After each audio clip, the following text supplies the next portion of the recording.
If you think Swedes are calm, quiet, and emotionally reserved, you're right, but there are some exceptions. Today, we'll take a look at Swedish Midsummer, Midsommar, the most important day of the year in Sweden. When Swedes put their best clothes on, get drunk on moonshine and snaps, and hop around a pole singing songs about frogs. Fact 1. Swedish Midsummer is a huge deal.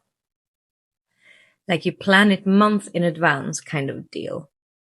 People disappear off to their summer cabins, to the countryside, or just anywhere and everywhere the night takes them. Expect to spend at least some time getting lost in a meadow or forest, drunk and dressed as a flower fairy. If you're in Stockholm during midsummer, you may honestly wonder, where did everyone go? Swedes spend 10 months avoiding people and 2 months aggressively scheduling their summer joy. Fact 2. The flower crown dress code. Flower crowns are part of the dress code, and Swedes wear them with pride. If wearing a regular crown makes you feel like royalty, imagine how you feel in a crown made out of pretty flowers. Fact 3. We dance around a pole. Now for the confusing part.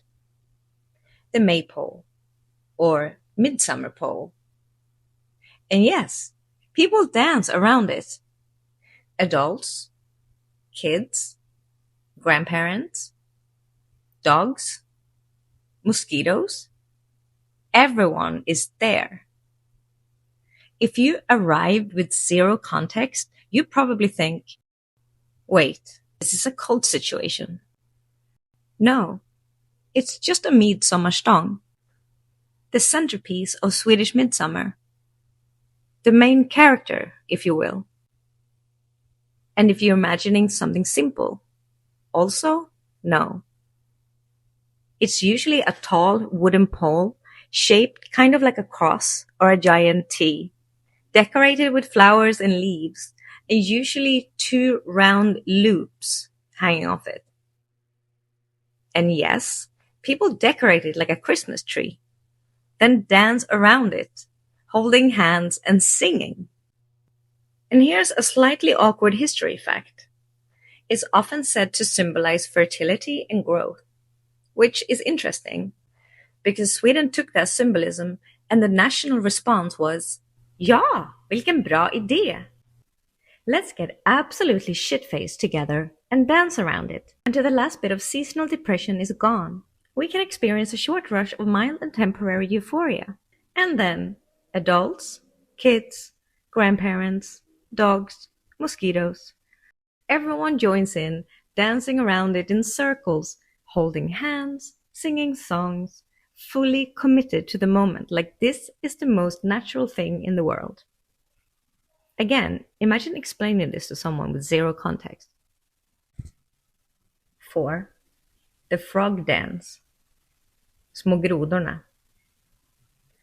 Swedes hop around in some kind of synced dance routine, acting like frogs. The song is called Små grodorna, meaning the little frogs. This is indeed the same country where people are called emotionally reserved, by the way. Hard to explain. But if you find this intriguing, I'm linking this song, translated, at the end, so you can learn it and impress your Swedish friends. Fact 5.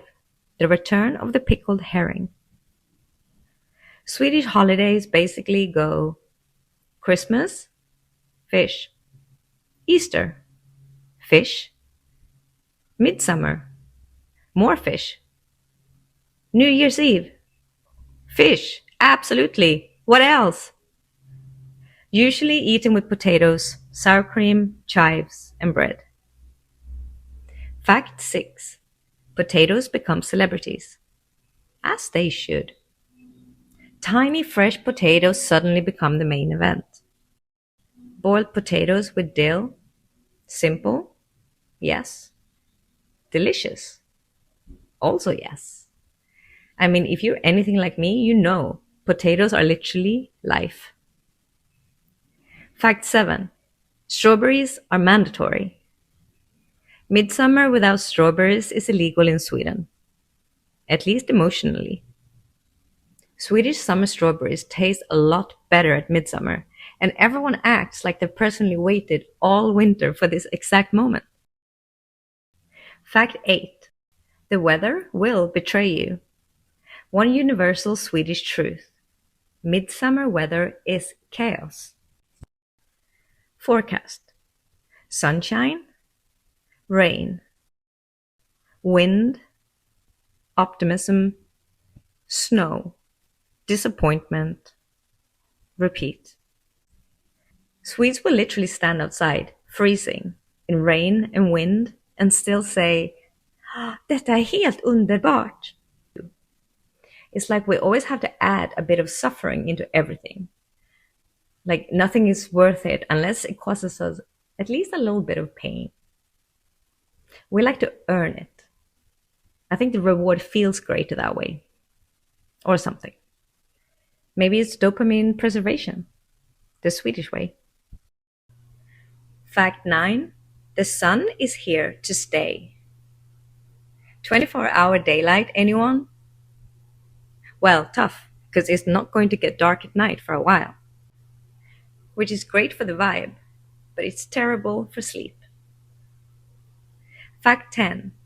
Romantic flower superstition. A cute, weird tradition where you pick 7 flowers and place them under your pillow. And then you're supposed to have dreams about the person you'll marry. What about if you have a nightmare about somebody you end up marrying? That'd be scary, right? Anyway, so yes, Swedish Midsummer is flowers, frogs, fish, potatoes, emotional weather damage, suspiciously happy Swedes, and daylight as a special guest.